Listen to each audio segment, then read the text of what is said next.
आज हामी हाम्रो वेब पेजमा इमेज र भिडियो एड गर्न गइरहेका छौं। तपाईसँग टेक्स्ट एडिटर सबलाइम छ भने यसमा खोल्नु होला, सबलाइम खोल्नु होला, छैन भनेदेखि यो नोटप्याडमा पनि खोल्न सक्नुहुन्छ। अहिलेलाई मैले डबल क्लिक गरेर ब्राउजरमा खोल्दै छु। यहाँ हेर्न सक्नुहुन्छ पहिलाको हाम्रो वेब पेज हामीले यहाँसम्म बनाइसकेका छौं र हाम्रो पुरानो कोड यहाँ छ। यो कोडमा केही कन्फ्युजन छ भने कमेन्ट गर्न सक्नुहुन्छ। अब हामी यो फेसबुकको आइकन चेन्ज गर्छौं। यो फेसबुकमा हामीले फेसबुक भनेर लेखेका थियौं, यहाँ यो फेसबुक आइरहेको छ। यो यसको सट्टा हामी यहाँ इमेज राख्छौं, फेसबुकको आइकन राख्छौं र त्यसको लागि सबभन्दा पहिले pixabay.com भन्ने वेबसाइटमा जानु होला। त्यसको लागि डिस्क्रिप्सनमा लिंक पनि छ @nepal.net/web। यसमा रोयल्टी फ्री इमेजमा क्लिक गर्नुभयो भने त्यो वेबसाइट खुल्छ। यसमा फेसबुक आइकन भनेर म सर्च गर्छु। यो आइकन सेलेक्ट गरौँ, फ्री डाउनलोडमा क्लिक गरौँ र हामीलाई सानो साइजको चाहिएको छ। यो भन्दा पनि सानो चाहिने हो हामीलाई, तर सबभन्दा सानो यही छ। अब यही हामी डाउनलोड गरौँ। अब हाम्रो डी ड्राइभमा वेब डिजाइनर आकाश भन्ने फोल्डर भित्र एचटीएमएल फोल्डरमा छ हाम्रो यो फाइल। अब यसलाई हामी यहाँ नयाँ फोल्डर एउटा बनाऊ। तपाईले जुन ड्राइभमा राख्नु भए पनि हुन्छ, डी अथवा ई मा राख्नु भए पनि केही फरक छैन। इमेजेस भन्ने फोल्डर बनाऊ। इमेजेस भन्ने फोल्डर भित्र फेसबुक आइकन भन्ने एउटा नेम दियो। यो फोटोको डाउनलोड भएको छ। 17.3 KB को छ। यो धेरै साइजको फोटो पनि राख्नु हुँदैन हामीले।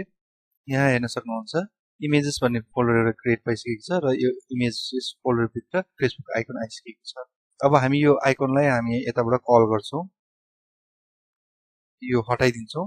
img चुच्चो ब्र्याकेट त्यसपछि img space src is equal to त्यसपछि चुच्चो ब्र्याकेट क्लोज इमेजेस। यो इमेजेस भन्ने फोल्डर भित्र छ slash Facebook test icon dot png यो छ हाम्रो।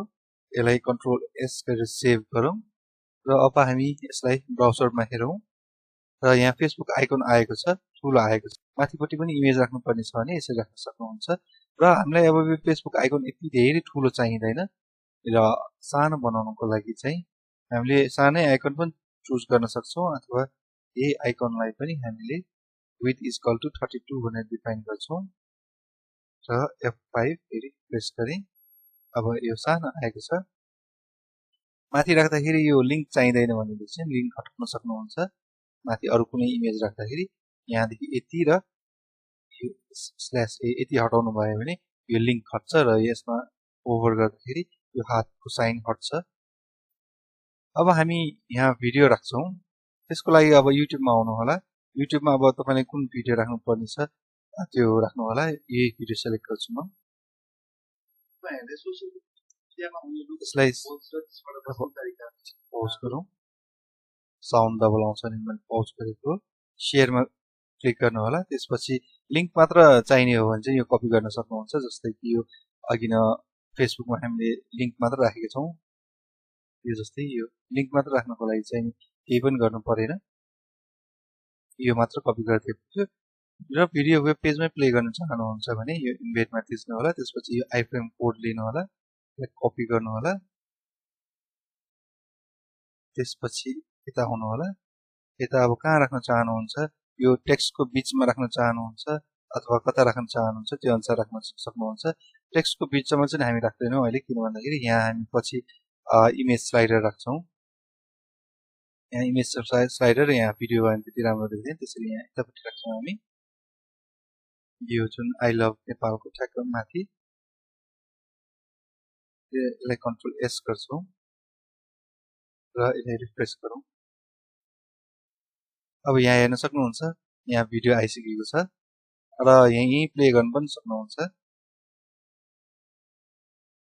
आजमा तपाईहरुले सोशल मिडियामा हुने पोस्ट र त्यसबाट बस्ने तरिका र यो भिडियोको विड्थ पनि कन्ट्रोल गर्न सक्नुहुन्छ। जस्तै कि यहाँ 560 छ, 100% राख्दियौ।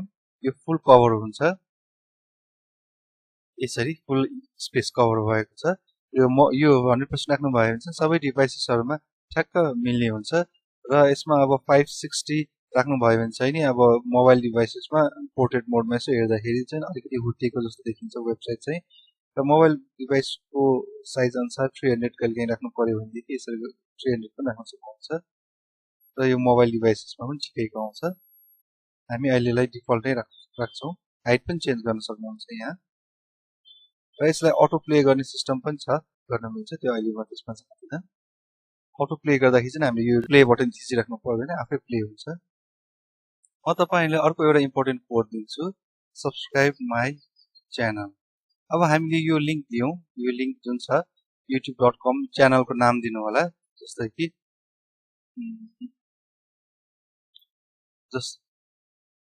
जस्तै कि कुनै पनि च्यानल तपाईको च्यानलमा क्लिक गर्दाखेरि चाहिँ नि अब नाम दिनु भएको छैन भने यहाँ माथि जुन होममा क्लिक गर्दाखेरि माथि जुन आउँछ यो सबै कपी गर्नु होला कपी गरिसक्नु भएपछि यो ठाउँमा चाहिँ तपाईको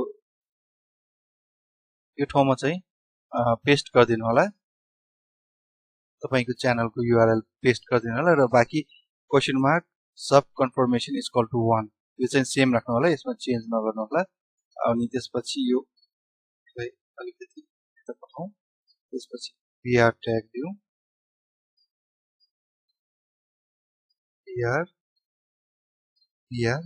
ट्यागले चाहिँ अलिकति तल ल्याउँछ र यसलाई पनि अलिकति br ट्याग दिएर अलिकति तल ल्याउँ कन्ट्रोल S अब हाम्रो यहाँ आएको छ यहाँ हेर्न सक्नुहुन्छ सब्स्क्राइब माई च्यानल यसलाई अब फन्ट कलर चेन्ज गर्न चाहनुहुन्छ भने फन्ट कलर पनि चेन्ज गर्न सक्नुहुन्छ र यसलाई पछि त यो CSS बाट पछि अलि एडभान्स गर्दै गइसकेपछि CSS बाट यसको कोड चेन्ज गर्ने हो HRF को अहिलेको लागि म सिम्पल यहीँबाट गर्छु फन्ट अलि ठुलो पारिसकेपछि फन्टको कलर पनि दिउँ /font कन्ट्रोल S अब यहाँ चेन्ज भएको छ अब यहाँ थिची हेरौँ सब्स्क्राइब माई च्यानल अब हेर्न सक्नुहुन्छ त्यसपछि यो च्यानल पेज पनि खोलेको छ र त्यसपछि सब्स्क्राइब बटन पनि आएको छ यहीँबाट सब्स्क्राइब गर्ने यसो भयो भने सब्स्क्राइबरहरु बढ्ने चान्सेसहरु धेरै हाई हुन्छ आजको लागि यति नै सोर्स कोड यो वेबसाइटमा कपी गर्न सक्नुहुन्छ